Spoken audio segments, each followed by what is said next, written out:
On continue de prendre soin de vous avec Camille.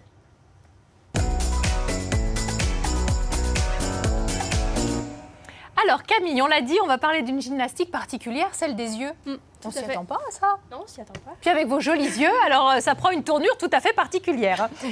Est-ce qu'il y a une façon d'améliorer sa vue? Oui, on peut l'améliorer déjà par l'alimentation. D'accord. Donc pour ça, c'est bien de manger des antioxydants donc qu'on va retrouver dans les végétaux verts.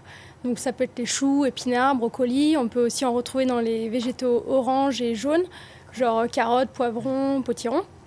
Il y a aussi des fruits qui vont améliorer l'acuité visuelle, comme la mûre, prune, cerise, l'apport en vitamine E, qui est important, qu'on va retrouver dans les germes de blé, dans l'huile de germe de blé.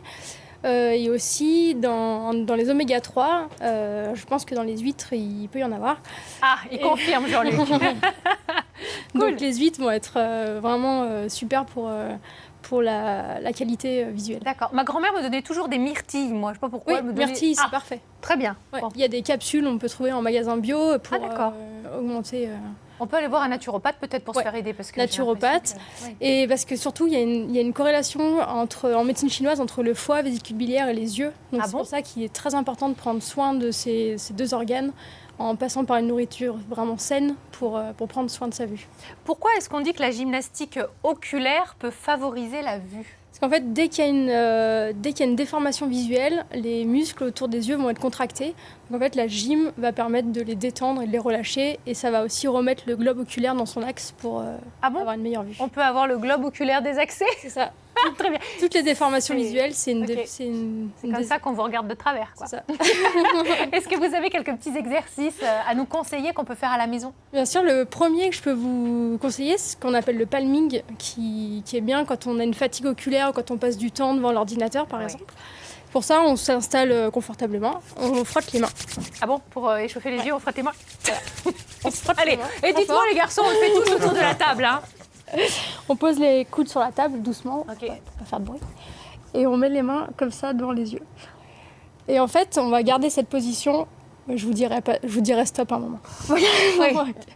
Donc on ferme les yeux, on garde les positions pendant 1 à 3 minutes. D'accord. Vous pouvez arrêter si vous voulez. Et pendant ce temps-là, on va penser à quelque chose d'agréable pour vraiment se détendre. Donc ça va permettre de faire une détente oculaire pendant un petit moment. On peut faire la même chose, donc ça s'appelle le palming. Pareil, on fait la même chose. Ouais. On ferme les yeux, on les met devant et en fait, on va penser à quelque chose qui passe comme un train, comme peu importe. On visualise en fait un mouvement oculaire, enfin un mouvement.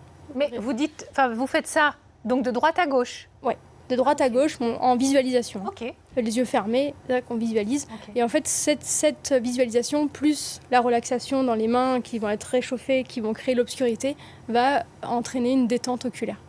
Est-ce que c'est la même chose que le yoga des yeux ? Est-ce que c'est quelque chose qu'on entend un peu ? C'est la même chose. C'est la même chose. Exactement. D'accord. Et il y a un autre exercice qui est très simple, surtout pour les personnes aussi qui vont travailler sur un bureau. Oui.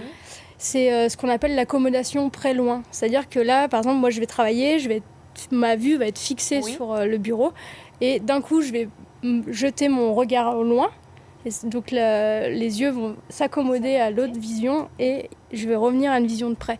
Et en fait, ça évite que l'œil se cristallise sur une vision tout le temps, une vision de près constamment. Oui. Étriquée. En fait, on met des verres progressifs pour ça. Enfin, pour aider l'œil à... Oui, mais là, c'est bien de le faire travailler, quoi. Donc, les exercices que vous nous avez donnés, c'est pour justement que l'œil ait plus de facilité à s'adapter sur près de loin. Qu'il soit tout le temps en mouvement et éviter qu'il se cristallise sur un écran ou sur même des papiers, mais d'avoir tout le temps la même vision. Si on est assidu à ces petites techniques comme ça, qu'est-ce qu'on peut espérer comme amélioration ? Beaucoup d'amélioration. C'est vrai ? Oui, vraiment. Mais genre quoi ? Faut le faire tous les jours ? Genre tous les jours et puis suivre, là c'est 2 petits exercices, mais il existe des programmes qui sont vraiment complets en gymnastique oculaire et ça vaut vraiment le coup d'essayer, parce qu'il peut y avoir des améliorations. D'accord. Est-ce qu'on peut avoir les yeux bleus comme vous ? Il faut demander à mes parents. Parce que sinon moi je vais m'y mettre tout de suite. Merci beaucoup en tout cas Camille pour cette jolie chronique.